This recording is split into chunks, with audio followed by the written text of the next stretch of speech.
അപ്പോഴാണ് ഒരു ശബ്ദം കേട്ടത്. ശരി, ദൈവത്തിന്റെ ഒരു ശബ്ദമാണ്. വിട്ടുകൊള്ളുക, ധൈര്യമായി വിട്ടുകൊള്ളുക, നിന്നെ താങ്ങേണ്ടതിന് കീഴേ ശാശ്വത ഭുജങ്ങളുണ്ട് എന്ന് കേട്ടു. വേദപുസ്തകത്തിലെ വാക്യം തന്നെയാണ്, യെശയ്യാവും യിരെമ്യാവും ഒക്കെ പറയുന്നത് തന്നെയാണ്. നിന്നെ താങ്ങുവാനായിട്ട് കീഴേ ശാശ്വത ഭുജങ്ങളുണ്ടെന്ന് കേട്ടു. വിടുമോ? വിടത്തില്ല. വേണ്ട, അങ്ങനെയുള്ള കളിയൊന്നും വേണ്ട. ഇത് ക്രിസ്ത്യാനിയെ പരിഹസിച്ചുകൊണ്ട് പറയുന്ന ഒരു കഥയാണ്. വിശ്വാസമുണ്ട്, ഒക്കെ ശരി തന്നെയാണ്, എല്ലാം ഉണ്ട്. മറ്റുള്ളവരെ വിശ്വാസത്തിൽ തീഷ്ണതയുള്ളവരാകാനായിട്ട് ഒക്കെ ശ്രമിക്കും. മറ്റുള്ളവരോട് ചോദിക്കും, നീ ദൈവത്തിൽ വിശ്വസിക്കുന്നുണ്ടോ എന്ന്. മറ്റുള്ളവരെ നമ്മളോട് ചോദിക്കും, നിനക്ക് ദൈവത്തിൽ വിശ്വാസമുണ്ടോ എന്നൊക്കെ. പക്ഷെ നമ്മളോട് തന്നെ ചോദിച്ചിട്ടുണ്ടോ, ദൈവത്തിൽ എനിക്ക് വിശ്വാസമുണ്ടോ? ശരിയിരിക്കുന്നത്. അങ്ങനെയാണെങ്കിൽ നമ്മൾ ഒരിക്കലും നമ്മുടെ പ്രാർത്ഥനകൾ ഇങ്ങനെയൊന്നുമായി പോകത്തില്ല. നമ്മുടെ മനസ്സിങ്ങനെയൊന്നും ഇങ്ങനെ തിരമാലകൾ തല്ലിക്കൊണ്ടിരിക്കുകയാണ്. ഒരു തടാകത്തിന് തിരമാലകൾ തല്ലിക്കൊണ്ടിരിക്കുമ്പോൾ എത്രമാത്രം സൂര്യപ്രകാശം അവിടേക്ക് വന്നാലും അത് കണ്ണൻ ചിന്തിക്കുന്ന കിരണങ്ങളോട് തിരിച്ച് പ്രതിബിംബിക്കുന്നതേ ഉള്ളൂ. ഒരിക്കലും അത് ആ തടാകത്തിന്റെ അടിയിലേക്ക് പോവുകയില്ല പ്രകാശം. പക്ഷേ എത്രയാളുള്ള തടാകമായിരുന്നാലും അതിന്റെ പരപ്പ് ശാന്തമായി കിടക്കുകയാണെങ്കിൽ അതിലേക്ക് ഒരു ചെറിയ പ്രകാശത്തിന്റെ ഒരു ചെറിയൊരു വീഴ്ച നടന്നു വന്നാൽ മതി, അത് ചൂടുന്നങ്ങ് താഴേക്ക് ഇറങ്ങിച്ചിട്ട്. നമ്മുടെ മനസ്സിന്റെ അവസ്ഥയും ഒക്കെ ഇതുപോലെയാണ്. നമ്മുടെ മനസ്സിങ്ങനെ ഓളങ്ങൾ തന്നിക്കൊണ്ടിരിക്കുക, തിരമാലകൾ വിരമിക്കൊണ്ടിരിക്കുകയാണ്. എവിടെ ദൈവശബ്ദം കേൾക്കും? എങ്ങനെ ദൈവത്തിന്റെ പ്രകാശത്തിലേക്ക് പോകും? യേശുദമ്പരാൻ ഇവിടെ പറഞ്ഞു ഇതിന്റെ നോട്ടത്തെ കുറിച്ച്. യേശു പറഞ്ഞു വളരെ ശ്രദ്ധേയമാണ്. ആരിതിന്റെ അർത്ഥത്തിൽ ഇരിക്കുവാൻ ആഗ്രഹിക്കുന്നു, ആർക്കറിയണമെന്നൊക്കെ യേശു പറഞ്ഞു.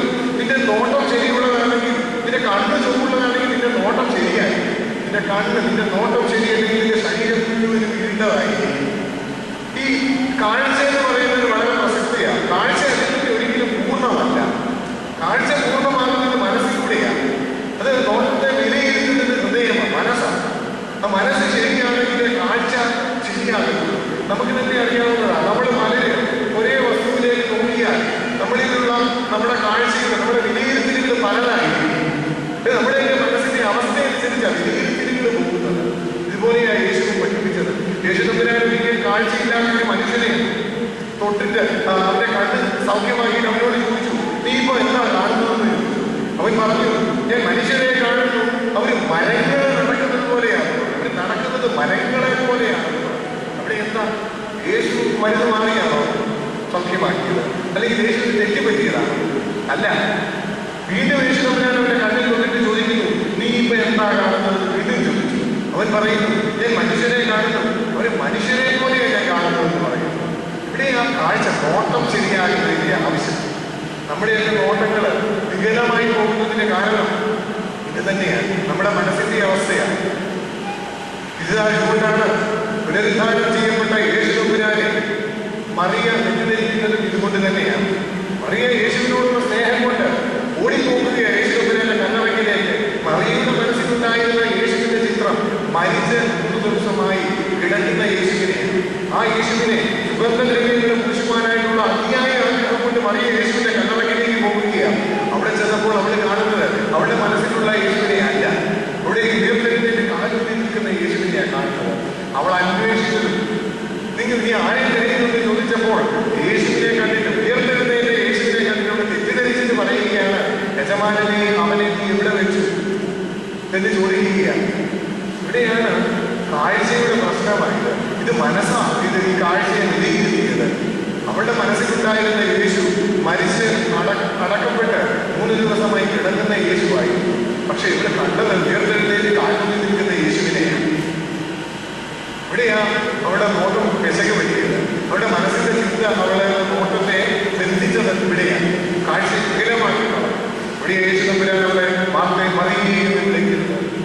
ആ ശബ്ദമാണ് തിരിച്ചറിഞ്ഞത്, പ്രഭുനി ഗുരു എന്ന് വിളിക്കുന്നത്.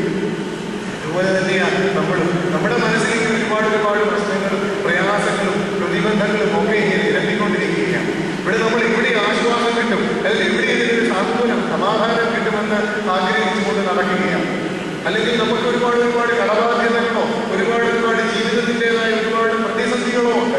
നാളത്തെ ദിവസത്തെ കുറിച്ച് എന്താണെന്നുള്ള ആകുലതകളോ ഉണ്ട്, ഒക്കെയുണ്ട്. ഇതിനൊക്കെ പരിഹാരത്തിന് വേണ്ടി നമ്മളിങ്ങനെ ഓടി നടക്കുകയാണ്. പക്ഷെ നമുക്ക് നമ്മളിലേക്ക് തിരിയുവാനൊരു അവസരം നമ്മൾ ഇതുവരെ ഉണ്ടാക്കിയിട്ടുണ്ടോ? നമ്മളൊന്ന് ശ്രമിക്കണം. നമ്മളിലേക്ക് തിരിയാൻ യേശു തമ്പുരാൻ നമ്മളോട് സംസാരിക്കുന്നുണ്ട്. നമ്മുടെ കൂടെ വന്ന് നിന്നുകൊണ്ട് നമ്മളോട് ചോദിക്കുന്നുണ്ട്, എന്താ വിഷയം, എന്താ പ്രശ്നം, ഇത് യേശു ചോദിക്കുന്നുണ്ട്. നമ്മൾ പ്രാർത്ഥിക്കാറുണ്ട്, ദൈവമേ ഞങ്ങളുടെ ജീവിതത്തിന്റെ നാഥനും നായകനും പ്രാർത്ഥിക്കുവാനും നീ തന്നെ ആയിരിക്കണം എന്നൊക്കെ പ്രാർത്ഥിക്കാറുണ്ട്. പക്ഷേ നമ്മുടെ ജീവിതത്തിന്റെ നാഥനായിട്ട്, നായകനായിട്ട്, പ്രാർത്ഥിക്കുവാനായിട്ട് നമ്മൾ യേശുവിനെ വെച്ചിട്ടുണ്ടോ? നമ്മുടെ ജീവിതത്തിന്റെ കേന്ദ്രം യേശു ആയിട്ടുണ്ടോ? ഇന്നുവരെ വിശ്വാസമുണ്ട്, ക്രിസ്ത്യാനിയാണ്, ഒക്കെ ശരിയാണ്. നമ്മുടെ ജീവിതത്തിന്റെ കേന്ദ്രം യേശുവാണ്. ഒന്ന് ചിന്തിക്കണം, ശാന്തമായിരുന്നു ചിന്തിക്കേണ്ടതാണ്. നമ്മുടെ ജീവിതത്തിന്റെ കേന്ദ്രം മറ്റു പലതുമാണ്. നമ്മുടെ ജീവിതത്തിൽ മുന്നിൽ നിൽക്കുന്നത് ഇങ്ങനെ വഴി തടസ്സമായിട്ട് മഹാവിനീത് പോലെ നമ്മുടെ ജീവിതത്തിന്റെ മുന്നിൽ ഇങ്ങനെ നിൽക്കുകയാണ് മറ്റു പല പ്രശ്നങ്ങളും. നാളെയെ കുറിച്ചുള്ളത് ഒത്തിരി ആവലാതികളുമായിട്ട് മനസ്സിങ്ങനെ ഓളം തന്നെയാണ്. അവിടെ യേശുവിനെ നമുക്ക് എങ്ങനെ ജീവിതത്തിന്റെ നാഥനായി നിർത്താൻ നോക്കും?